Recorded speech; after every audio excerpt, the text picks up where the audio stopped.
Some of you may know that I don't really invest in any keyboard stuff, like I have all these retail boards and I've built custom keyboards before, but none for myself, always for other people.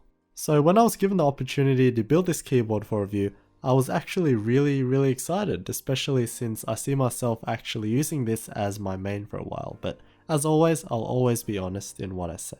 I actually opened this a while ago, so I can't remember how it was packed and stuff, and it looks like there's been a little bit of damage on the inside from someone in the house and a few marks here and there, but they weren't there before.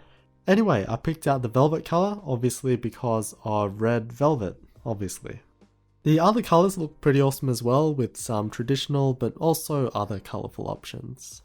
Alright, so let's take it all apart. It's using hex screws for everything. I have some Phillips heads as well, but on the final one it'll be all hex.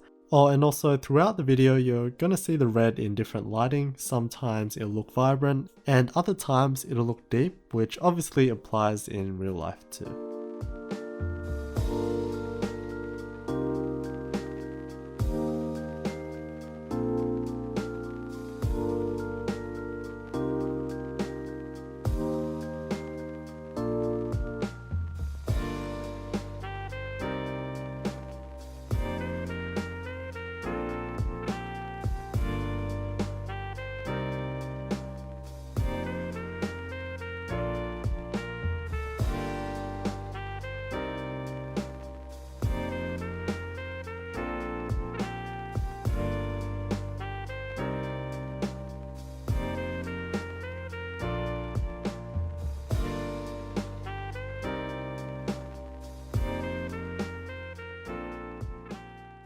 First up, we have the top aluminium piece. Not much to it, very light but sturdy as.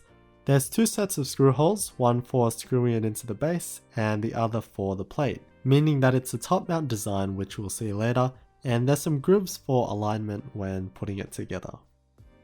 The bottom piece is what really does pack the weight. Just a solid chunk of aluminium, like you can kind of tell here it's not shelled out like you would see on a normal retail sort of mech.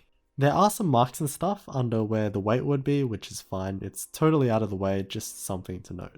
Now the weights are in two parts. There's the Singer brand plate, which is made from 2mm stainless steel and is sandblasted. Picks up oils like crazy, so don't touch it too much, but the finish is beautiful, just nice and even.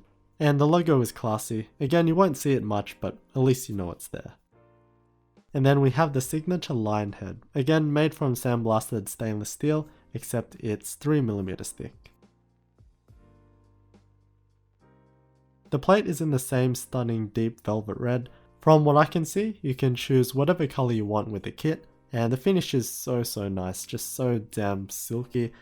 I really do love this color. It's made from 2mm thick aluminium, and you can see the screw holes around the edges for that top mount design. And finally the PCB.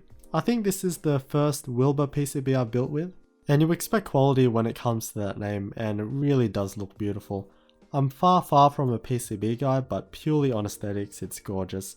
It has a transparent solder mask on both sides, which is interesting, so you see all these copper traces running around.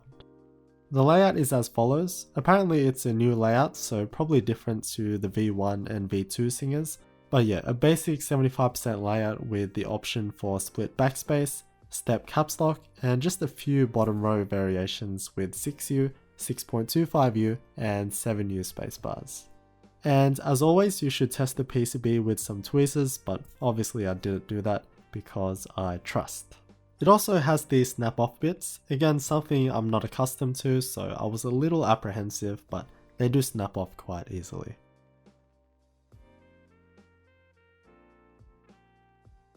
Since this is going to be my keyboard, I did think about what key switch to put in, and I gotta be honest, I'm a sucker for lubed linears, and that's exactly what I went for.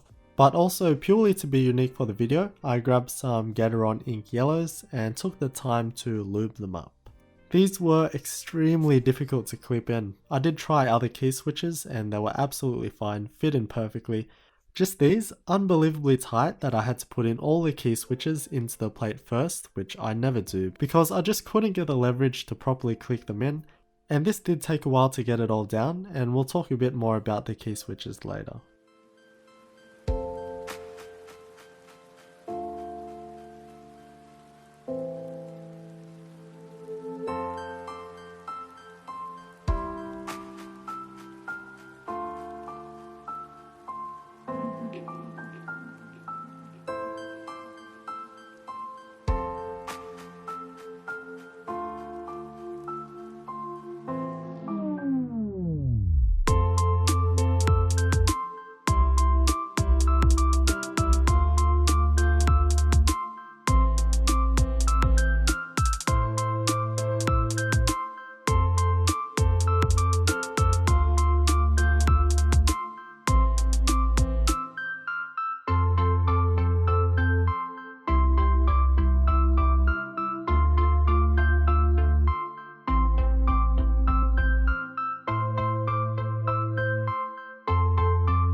Putting it back together, we can see how the plate screws into the top piece, which we refer to as top mount. Rather than screwing it to the bottom, which you see on most budget cases and pretty much all retail boards, which would be tray mount. And basically this creates a more even feel while also not being too stiff.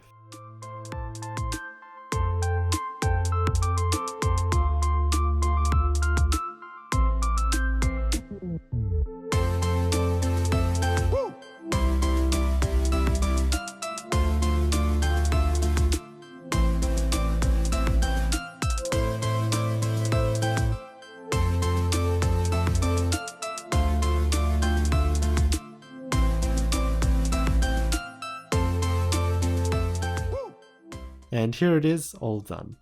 This is a chunky boy, especially with the rear view. It's just a flat back with the centered USB Type-C port. Looking at the side profile, it gets a little bit more interesting, and I believe that this has an 8-degree incline.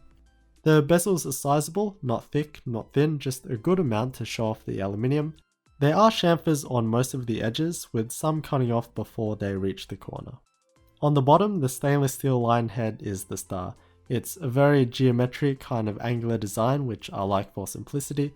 Not too overpowering at all, and I think it does look lovely with the red.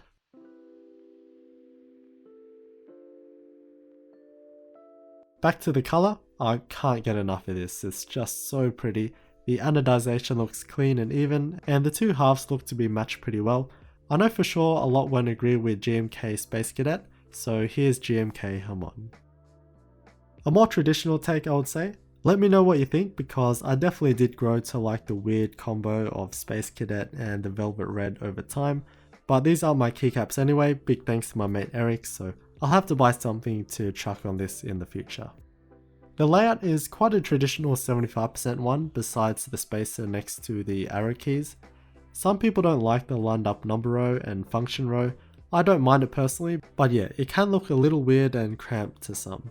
But as I said at the start, I was pretty excited for this since I personally find 75% a very usable form factor. It essentially has the primary functionality of a 10 keyless keyboard, but compressed to be only one column longer than a 60%. The keyboard is configurable via the VIA configurator, but I like it as is, so I didn't change anything.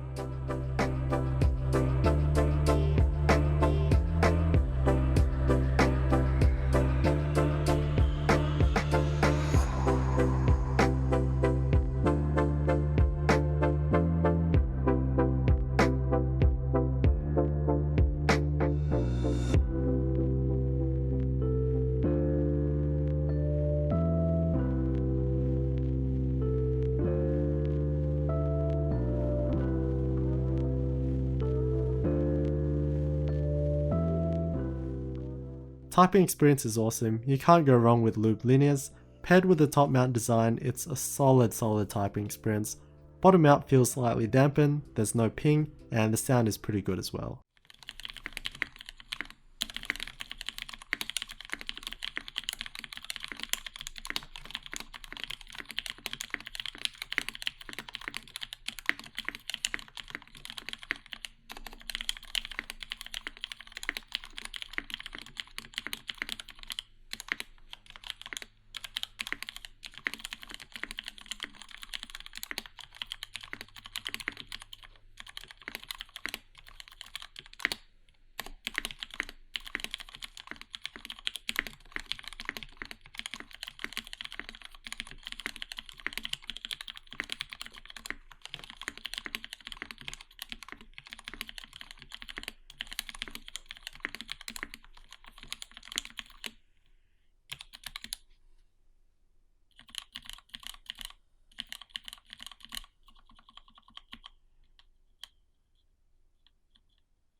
The Gateron ink yellows. Now, because I'm not a smart boy, I didn't properly read what these switches were.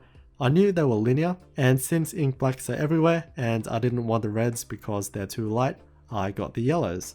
When I first received the key switches, I realized something was off, but I kind of dismissed it. And finally, after getting it all together, I was like, why do these feel so weird? And that's because they have a 3.4mm total travel rather than a more standard 4mm. And I just facepalmed. It's of course a personal preference thing. I prefer the full 4mm because yeah, it just feels like I'm being prematurely stopped. Definitely got used to it over time though, but I'm ashamed to say I wish I had the ink blacks. In stock form, they're pretty smooth, what you'd expect from Gateron, and wobble seems just about the same as normal. It does have the different stem though, which is only on the yellow, and everything else is standard, so you can switch stuff around. So all up, I'm just really happy. I don't often get these opportunities, so I'm super grateful. There's not too much bad to say, it's been executed really well. I like the design, how it looks and functions, and layout is always a personal thing. I'm not really sure what the differences are from the previous versions, but the new Wilbur PCB is for sure a welcomed addition. And finally, it isn't a group buy. I can go straight to the Singer KBD website and order one, so that's pretty cool. Not often how it's done in the custom mech world, so no messing around with group buy woes and waiting times, and it is a custom, so don't expect a cheap keyboard because it's all about quality.